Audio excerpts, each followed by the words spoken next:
Morning, it's Monday morning, February the 25th, 2013. Welcome to MARTEZ Presents CO-EDS, and I'm here with Angela. Good morning. And special guest, C.L. Ellis. Good morning. Author extraordinaire. You know, when you get company come to your house, you got to look nice. So I put out my And I'm telling everybody looking so good. Oh, yeah, well, thank you, girl. We did this for you, honey. Oh, I'm telling you, well, y'all did it good.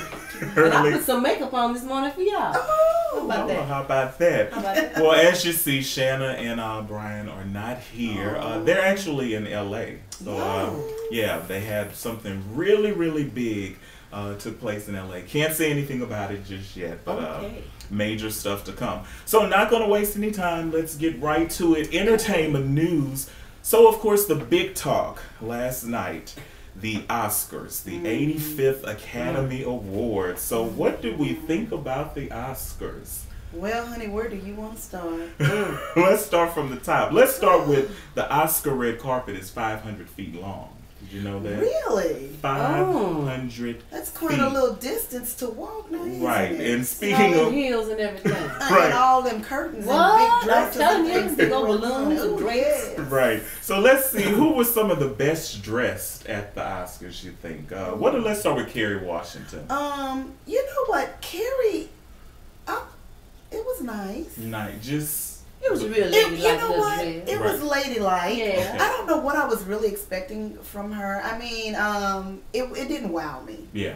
I It didn't agree. wow me. No wow to that at all. No. Jennifer Lawrence from the movie Silver Linings, who Oh, also Lord. won Best Actress for her role in Silver Linings. Now, Jennifer had a fall when she went to Lord. get her award. Acceptance. You I know, know. that dress. So what do we think about that dress? She had? If you was wearing a big old comforter, you would have fell down. I mean, I like it was that. big old by those big blooming comforters they used to have Yes. back in the day with the big blow up That's thing. true. Yeah, I mean, you would have fell too. Right. Yeah. She got up gracefully It was though, didn't good. she? She did. Sure did, little She baby. did get up.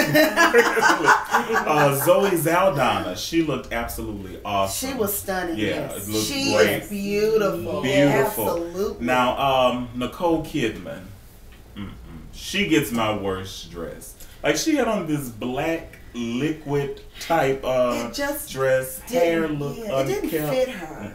She didn't look like she normally is so well groomed and just everything is just well put in place. But she said Keith Urban picked out her dress. Maybe that was the problem. Well, she Keep might thinking You talk about Nicole. You didn't take a good look at Renee Zellweger, did you? Oh, Okay, well, let's just talk about it. We don't even want to talk about it. Just ignore that part. Right, horrible. Yes. Worst dress to her, Jennifer Aniston. Now, Jennifer y'all, Aniston. just Oh. plain. I just, Well, she had on a looked like a Valentino. princess When with she- the big red dress on. Yeah. That looked like something that they wear when you do a little play down here in Baton Rouge, honey. That didn't look like When she something was you making went her to. debut. Yes. Now, She wanted to match the car. she did a good job, too. Yes, she did. Now, y'all gonna hate me on this one, but I gave Halle Berry one of the worst dress. I just did You didn't not. like Halle's dress? I did not like Honey, Halle's it was dress. all cut like The bosoms pointed and shoulders. Well, you know, that's style. You know, in the 50s, honey, everybody wore shoulder pads. That's classic. I kind of looked at it for a minute, and then I said, Halle. And then I thought about it. I said, well, you know, she did play a superhero. That Yeah, that's the dress for the superhero. Exactly. I love that. What about Adele? Now remember her Grammy mess up with the looking like. Yeah, well, it was better than the Grammys. It now. was, but it was still mama. Well, I mean, they could have done something. I think that the designers could have done something else for Miss Adele. Yeah, but she sung great. She sounded. She has a beautiful voice. Yeah. Absolutely. So Jamie Foxx was on the red carpet with his daughter, 19 she years. Yeah, and she's nice Stunning looking. young lady. She really She's is. nice looking. Very nice. So the first award of the evening went to Christoph Waltz for Best Supporting Actor in a Role for Django Unchained. Well deserved, don't we agree? Did you like Django? Yes, I like Django. You like I Django? did like Had a Django. little humor to it. Yes. But, you know, you understood the seriousness of it and where it all came from. I loved it. Right. And the idea that a black woman was being saved and somebody went back and got one of us, you know, people don't come back and get us. Kind of leave us out there. I love it. Amen. Yes. Amen. Anne Hathaway, Best Supporting Actress for Les Miserables. Les Mis. Yeah. Oh yeah, she's did a wonderful job in that. She did, but this is the funny part. She won Best Supporting Actress. She was only in that movie for like 2 minutes. Well, yeah, that's true. You know, but she got a strong 2 minutes. But I was gonna say, but she did that, 2 minutes. honey. That hair went off her head, and even now she wears that little cut, and that's really cute. Yeah. So we could talk about the Oscars all morning here, but we're not. But we're just gonna do a rundown. Jennifer Lawrence did get Best Lead Actress for Silver Linings. Daniel Day-Lewis Best Actor for Lincoln. So Denzel did not get his third Oscar. And Best Picture was Argo, which I didn't see Argo. I didn't see Argo. I didn't see Argo. Argo, no, you it go. didn't seem to interest me. So Octavia Spencer, now remember her from The Help. She won the Oscar last year for Best Supporting Actress. She looks good. Well, yeah, she really does look good. Lovely. Yeah, she got a breast lift, and she I ain't mad with her. Me neither. got a breast lift, and I'm lifting mine right now. and she reduced them. She said that if she would win the Oscar, she would do that. And last year she did that. She was on The View. She told Parade Magazine that I'm going to get my boobs lifted. That's going to be my first gift. I'm going to do that. I'm going to have them looking like they were when I was 17. I don't know if that ever happened. Right. Now she also revealed that she lost 20 pounds in 4 months on the Sensa weight loss program. You know, that's the one where you sprinkle Shake your Sensa. Yeah, you sprinkle that on the food. And Yeah. I thought it was like the cocaine diet. Yeah, I'm gonna try the cocaine diet, honey. I need to lose. I'm not sure about it. I did some research and I'm not sure. Sensa, if you are looking It at is not. this, Oh, I will be Lord. more than happy to shake my Sensa and lose 20 pounds, honey, or more. Yeah, whatever. Whatever, Sensa. Okay, so check this out. Las Vegas woman has sex with a pit bull in front of her neighbors. I wish you would have been her. 23-year-old woman named Cara Vanderick had sex with a pit bull in her backyard in full view of her neighbors. The Las Vegas Review-Journal, citing the same place of the report, said the woman told the police that she was bipolar and unable to remember her name. The station writes that Vanderick was naked and on the ground when officers arrived. She was given a blanket to cover herself and brought to the Clark County Jail. She was charged with gross lewdness. Well, you more than bipolar if you laying down letting the dog hump you. That's And you naked. Right. You know, I don't know what to say about that one right there. You know what? I have so many. Come on, questions. CL Ellis, you got some words. It's So just- what do you think about It's just, what do I think? What could I possibly think about a lady having sex with her dog? Do Mind you, want a to know? 23-year-old young woman. Well, I mean, you know, maybe she didn't have enough other kind of dog, two-legged dog. She decided to get a four-legged dog. man's best friend? This hot here. Yeah. It really it gives me. That could have been pause. it. Yeah. I wonder what the hell. Well, them two-legged dogs might have Was did her she- bad enough, so she went on and got her But puppy. what was going on with the dog that he could even, like, how did he know what to do? Well, Like, a dog is a dog. Oh, well, I guess so, honey. They know what to do. All of them know what All to do, dogs baby. know what to do. But I heard that a dog, if somebody does have sex with a dog, like the dog swells up inside of it. Oh my God. Now you know years ago they didn't talk about this too much, but it was some people that was down at the Charity Hospital down there. There was a stir going on. I used to hear my mom and them talk about it, and the lady was having sex with the dog, and when they called the people, they had to take her in because the dog had swole up there in her, and they had to wait until he go down in order for them to get disconnected from one another. Well, You know. now you know. You know that's gonna be something for her children and grandchildren to have to know about. Well, you know what? I think it's done that way because cats have that same. Something happens with the cat, like there's a hook or something. Yeah. So that if they try to get away, Yeah. it allows Pull them back. to pull back. So there's the ability to reproduce. Yeah. And so the dog swells so that if the Yeah. other dog tried to pull away, Yeah. they don't have the ability because God intended it for them. Yeah. So they could reproduce. Exactly. So they ain't got nothing to do with us. Right. Yeah, Well, let then me I do guess that's where the term hook, line, and sinker. I guess it does. You know, Hook, line, and Sink sinker. her, sink her, because Lord, she's a sink her. mess. Yeah, she is a Now, hot mess. My we're Lord. enjoying you, CL Ellis, but we're here to talk about this amazing book, I thank you. Hussy. You know, so tell us about this book. I mean, what Well, Hussy is a moral satire, actually. Okay. You know, in our society today, there's so many things that people tell us is wrong. And we have folks stand up and they tell us, well, this is wrong and that is wrong. And the very people who are telling you all these things are wrong are doing that plus some. So what Hussy does is Hussy takes and it breaks down some of the wrongs and rights that people do, especially when it's concerned with sex, because sex is a beautiful thing. Yes, I believe that if the good Lord didn't want us to have sex, He would not have given us desire. And everybody in Hussy getting all the desire they can. Woo! But not with a dog, right? No, wait, they got no dog. Okay. These women up in here, and these men up in here, they might be doggish while they doing it, right? But they ain't having no animals. Amen. You know, no bestiality in this novel. We don't have none of that. We got a lot of threesomes and foursomes and fivesomes going on. Nah, amen. So without spoiling it, I mean, tell us what it's about. Set it up for us. Well, I'm gonna just tell you, Miss Lula Mae Carson. That's the main. That's the main character. Well, her and Puddin is a lady of leisure, quite lovely lady of leisure. A lady of the streets. Oh yeah, she's a wonderfully well built and well talented lady of the street. Because back in her day, in the time she was written back in the 1800s, she was getting a grand a while.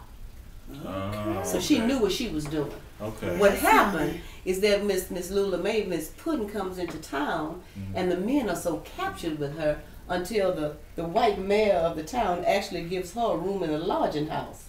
And you know that doesn't happen. Right. Not back in that day. Right. Not too much in this day either, sister. Not much. And the thing is that she gets kicked out. So when she gets kicked out of the lodging house, then she has to go live with Miss Lula Mae Carson. And Miss Lula Mae Carson, being a good Christian woman she is, she said she had to let her in there because she is expressing how the goodness of the Lord would show a heathen like Puddin the way to go.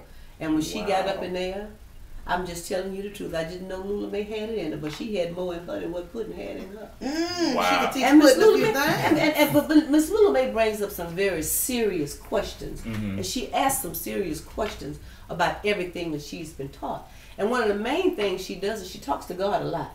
Okay. I mean, she called God in bed, out of bed, in the morning, every day. She's always talking to God. Okay, so you say in bed, like not while she's. Oh yeah, she. Oh God, sex. oh God, oh God, oh God, oh God, oh God. Okay.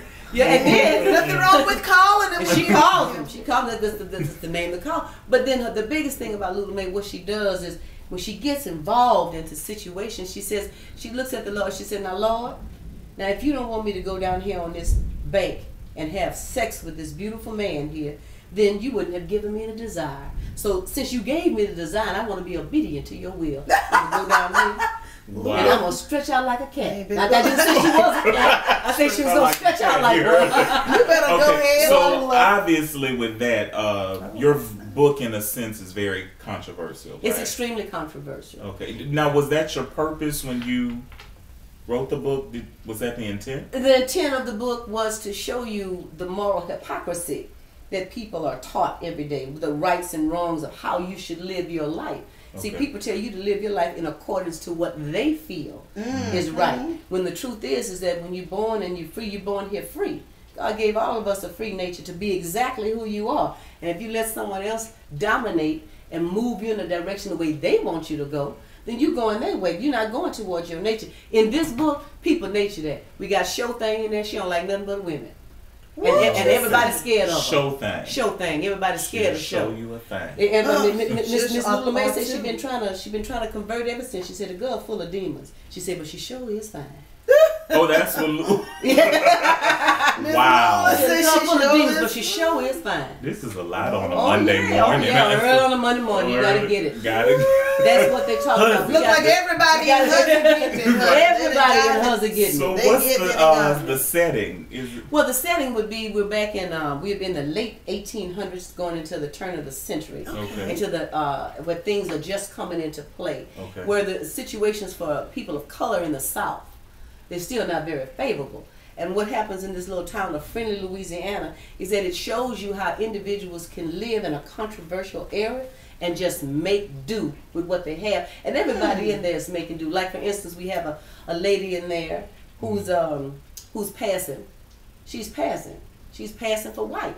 And she explains to you one thing about it. She says, I have seen both sides of the track. She says, and you can think about me what you want, but I sure don't want to be black in this day and age. Ooh. But she makes you see the reality.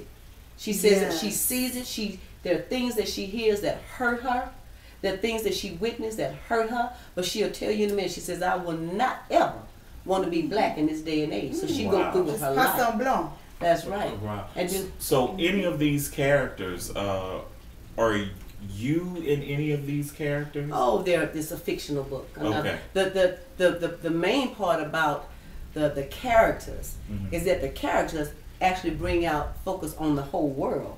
The characters bring in the world. Right. The characters bring in information, what you've been taught about, even religion. I'm sure there are going to be some preachers who are not going to be very happy with me on some of these things. Okay. Because it does talk about religion and what you're taught and what you have been taught. Lula Mae looks at God all the time and she asks God, she says, God, you know, they teach me that you say everything is fair. They teach me that you say everything's supposed to be equal. She said, but I don't see it. She said, I don't see where it's all fair and equal. She said, because black folk ain't having a good time down here. So if you're the God of all of us, I need to know what's going on. She said, I need you to break it down because we getting hung and killed over here. And the people over here doing it to us, these masters and everything, they walking through here talking about they going on up to heaven. And she said, even when we get to heaven, we going to still be in the back door coming up front serving. Oh, my Lord. Wow. You know, so what a thought. Yeah. She said, even when we get to heaven. Hussy. Wow. So we need a segment just on for this. Hussy. Just for Hussy. Yeah. So where can people get Hussy? You can get Hussy. It's online. You can get it at Amazon.com, Barnes & Nobles, Books A Million, iUniverse. I have some copies myself. Okay. Yeah. You know, we're going to be having a book signing soon. We get ready for our book signing. Yes. Okay. For the book signing, I would like to keep those copies to give, but you can order the book. Okay. That's wonderful. And so I heard that your fans are wanting a second book already. So what's up with that? Because the book 1 leads you to book 2. Okay. And I'm not going to go into too much detail of that because I've had many of my fans, after they finished reading it, they came up to me and they looked at me and they said, we didn't appreciate that. Oh. Wow. I'm like, well, you got to go back and you got to really see that what you're thinking is not really what happened. Because being an author, you know, you have a play on the end. So I want your mind to go one place. I really want you to get it, but I want you to think one thing. And so that they're waiting on book 2. But the next book is going to be Manifested Creation, which is a book of poems and things that I went through on my journey. Wow. So real quick, because we got to go, but tell people how can they contact you? I mean, Facebook, are you on Facebook? Oh, yes, I'm on Facebook. I have an author page on Facebook, CL Ellis Author. I have a personal page, Crystal Ellis, right? Okay. You can get me on either one of those. Go there and like the page. Yeah, we're trying to get it up to 1,000 likes. Like the page. Yeah, let's support. Let's support. Well, yes. see, Alice, this has been fun. It has been. I've so enjoyed it. Yeah, I'm. She's this awesome. is my copy right here. I'm gonna start my good reading. So we appreciate you waking up this early and coming. I out with the appreciate you guys Yeah, having me here close because I love this show. Yeah. Oh, I do. Well, honey, we love you. Yeah, you gotta come back. You gotta come back. So remember, every Monday, 6 a.m. right here on DMartez.com. Watch CO-EDS. We appreciate you so much. We love you. We really thank you for your support so much. This has been DMartez Presents CO-EDS. Booyah.